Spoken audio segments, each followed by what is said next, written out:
ಬೆಂಗಳೂರು ನಗರದಲ್ಲಿ ಮಾದಕ ವಸ್ತುಗಳ ಜಾಲದ ವಿರುದ್ಧ ಸಮರ ಸಾರಿರುವ ಸಿಸಿಬಿ ಪೊಲೀಸರು ಇತ್ತೀಚಿನ ಬೃಹತ್ ಕಾರ್ಯಾಚರಣೆಯಲ್ಲಿ ಕೋಟ್ಯಂತರ ರೂಪಾಯಿ ಮೌಲ್ಯದ ಡ್ರಗ್ಸ್ ಜಾಲವನ್ನು ಭೇದಿಸುವಲ್ಲಿ ಯಶಸ್ವಿಯಾಗಿದ್ದಾರೆ. ಬೆಂಗಳೂರಿನಲ್ಲಿ ಈಚೆಗೆ ಸಿಸಿಬಿ ಅವರು ಹಿಡಿದಿದ್ದಾರೆ.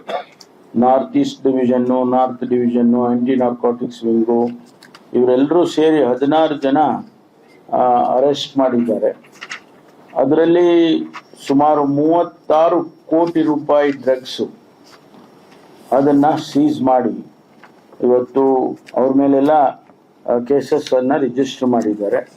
ರಾಜಾ ಇಮಾಮ್ ಖಾಸಿಂ ಕ್ರೈಮ್ 2 DCP ಮತ್ತು ಬೇರೆ ಬೇರೆ ಅಧಿಕಾರಿಗಳು, ಇಲ್ಲಿ ಶ್ರೀಮಂತ್ ಸಿಂಗ್ ಅವರು ಕಮಿಷನರು, ಅಜಯ್ ಹಿಲೋರಿ ಅವರು, ಎಲ್ಲ ಅಧಿಕಾರಿಗಳು ಸೇರಿ ಇವತ್ತು ಈ ಕೆಲಸ ಮಾಡಿದ್ದಾರೆ.